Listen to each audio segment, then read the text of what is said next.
रक्षक मुलायम सिंह यादव की हालत अब भी गंभीर बनी हुई है। उन्हें गुरुग्राम के मेदांता अस्पताल में आईसीयू में जीवन रक्षक दवाओं पर रखा गया है। 82 साल उम्र है मुलायम सिंह यादव की और पिछले रविवार को लो बीपी और ऑक्सीजन लेवल लो होने के बाद जो तकलीफ हुई तो उन्हें मेदांता आईसीयू भर्ती कराया गया था। विशेषज्ञों की एक टीम है जो लगातार उन्हें मॉनिटर कर रही है। कल जो हेल्थ बुलेटिन मेदांता की ओर से जारी हुआ उसके मुताबिक मुलायम की हालत अभी भी नाजुक बनी हुई है। विशेषज्ञों की टीम लगातार मॉनिटर कर रही है। जीवन रक्षक प्रणाली पर ही है नेताजी, ये जानकारी साझा की गई है।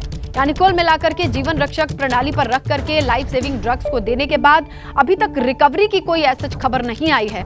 जिस पर निगाहें टिकी हैं वो है हेल्थ बुलेटिन। आज 7वां दिन है, दुआएं भी की जा रही हैं। दवा और दुआ दोनों इस वक्त लगातार चल रही है मुलायम सिंह के लिए, लेकिन फिलहाल दवाओं का असर तो दिखाई नहीं दे रहा है।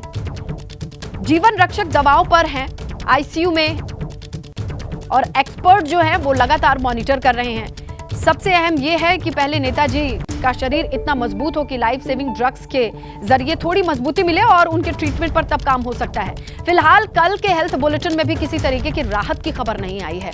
हालत स्थिर है लेकिन इंप्रूवमेंट नहीं है, यह भी जानकारी दी गई।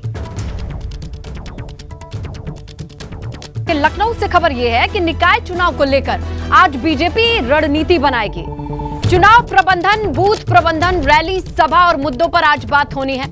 चुनाव प्रभारी, सह प्रभारी, चुनाव संयोजकों की यह बैठक होगी। भाजपा कार्यालय 10:30 बजे से इस बैठक की शुरुआत होने की जानकारी आ रही है। सुबह 10:30 बजे से कानपुर, बुंदेलखंड और अवध क्षेत्र की बैठक होगी। दोपहर 1:30 बजे पश्चिम और ब्रज क्षेत्र की बात होगी।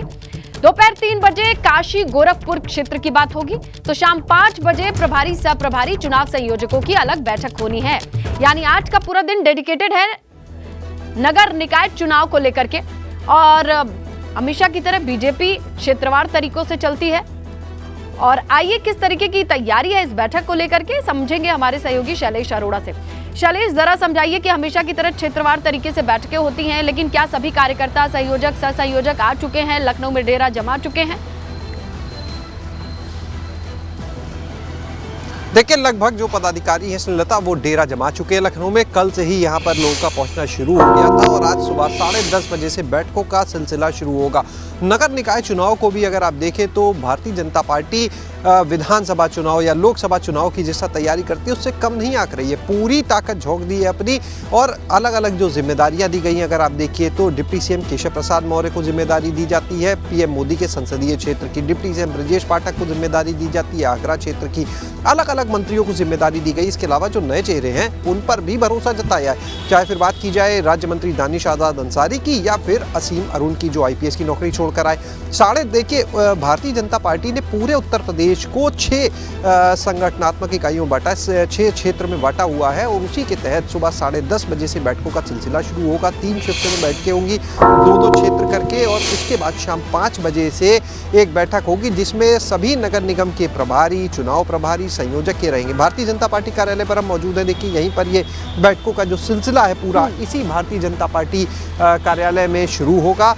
सुबह 10:30 बजे से दोनों डिप्टी सीएम यहाँ पर मौजूद रहेंगे। जो मंत्री जिनको जिम्मेदारी दी गई है, चाहे वो फिर बात की जाए कैबिनेट मंत्री जितिन प्रसाद की या फिर बाकी सुरेश खन्ना की जो लखनऊ के प्रभारी है। इसके अलावा समझा जा सकता है कि जैसे अभी ये जिम्मेदारी ताजा प्रभारी, सह प्रभारी नियुक्त किए गए हैं, तो आज ये इंडक्शन जैसी चीज हो सकती है कि अपने अपने क्षेत्रों की जानकारी, अभी ग्राउंड पर पोजीशन, प्रेजेंट कंडीशन में क्या है, वर्तमान स्थिति क्या है, इन जानकारियों का आदान प्रदान होना है या वाकई आगे की रणनीति को लेकर ही चर्चा होनी है? देखिए, इससे पहले अगर हम देखें तो लगातार जो दौरे थे वो चल ही रहे थे पूरे प्रदेश भर में। जो इनके प्रभारी और चुनाव प्रभारी बनाए गए हैं वो भी कुछ दिन पहले नियुक्त कर दिए गए थे, लेकिन इतनी बड़ी इनकी एक साथ जो बैठक है वो आज पहली बैठक है और उसमें देखिए अलग अलग पहलुओं को भी देखा जा रहा है। अगर आप देखिए 2017 के जो चुनाव थे निकाय, तो उसमें अगर आप देखेंगे तो 2 सीट थी 16 में से जो भाजपा को नहीं मिल पाई थी और 14 सीट पर कमल खिला था। इस बार अगर बात करें एक नगर निगम और बढ़ जाता है शाहजहांपुर से 3 मंत्री देखिए आते हैं। Suresh Khanna senior most minister हैं योगी मंत्रिमंडल के, अगर आप देखिए मुख्यमंत्री के बाद सबसे वरिष्ठ मंत्री हैं। इसके बाद आप देखिए जितिन प्रसाद भी शाहजहांपुर से आते हैं, कैबिनेट मंत्री हैं, पीडब्ल्यूडी जैसा विभाग है। इसके बाद आप देखिए तो प्रदेश के पदाधिकारी भी हैं और राज्य मंत्री स्वतंत्र प्रभार भी हैं। JPS राठौर जो सहकारिता मंत्री है वो आते, तो 3 मंत्रियों की प्रतिष्ठा देखिए यहाँ पर दांव पर लगी हुई शाहजहांपुर से।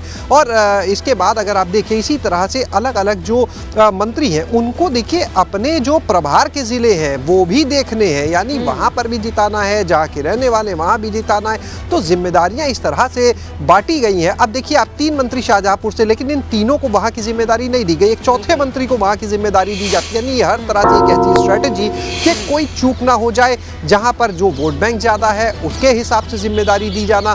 तो ये सारी चीज़ें, जैसे अगर अमरोहा की बात करें तो नगर पालिका जो वहाँ पर है वहाँ पर जिम्मेदारी दी जाती है दानिश आजाद अंसारी को। अल्पसंख्यक वोटर अमरोहा में आप देखेंगे बहुत बड़ी संख्या में, यानी तो जो हर जहां से है समीकरण उसका ध्यान नहीं रखा गया है कि कौन से समीकरण पे कौन ज्यादा अच्छा फिट बैठता है, इसे देख करके तो प्रभारी सह प्रभारी नियुक्त किए गए हैं। अब देखना ये होगा कि इनकी रिपोर्ट जब ट्रांसफर होगी तो किस तरीके की स्ट्रैटेजी पर ये काम करने वाले हैं। काफी कुछ होने वाला है। आज लखनऊ में बीजेपी दफ्तर से कई अपडेट आएंगी। शैलेश, आज के दिन आपका शुक्रिया। फिलहाल जो जानकारी आपने साझा की, 10:30 बजे ये बैठक होने वाली है। बात कर ले, यूपी में 11 अक्टूबर तक बारिश का अलर्ट जारी है। 9 अक्टूबर तक पूरे प्रदेश में हल्की से भारी बारिश की उम्मीद जताई गई है। 10 और 11 अक्टूबर को पश्चिमी यूपी में भारी बारिश की चेतावनी है।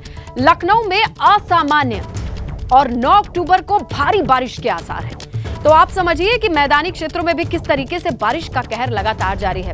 पूर्वांचल की बात कर ले तो लगातार 48 घंटे से ऊपर बारिश का दौर चला ही जा रहा है, लेकिन ऐसे में मौसम विभाग ने कोई राहत वाली खबर नहीं दी है। फिर से अलर्ट जारी कर दिया गया है। 11 अक्टूबर तक बारिश ही बारिश।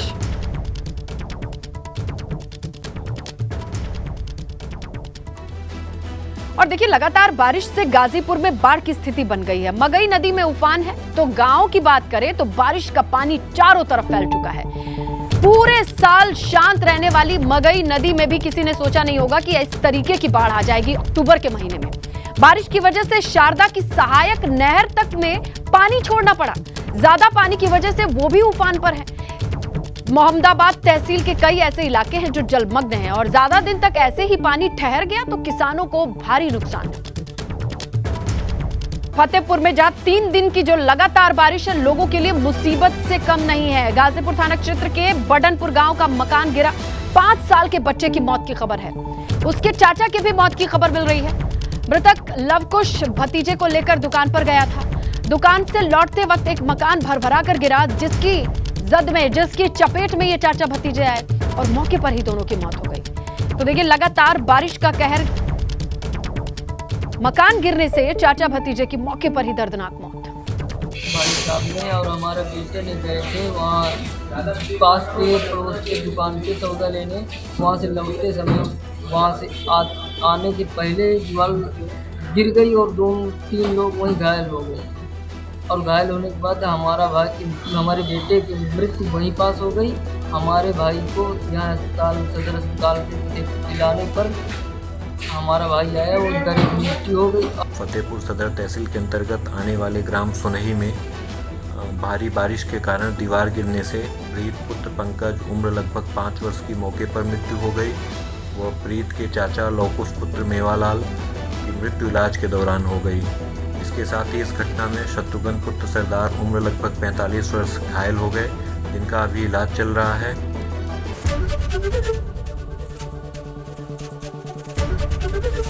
ABP गंगा, खबर आपकी, जुबान आपकी।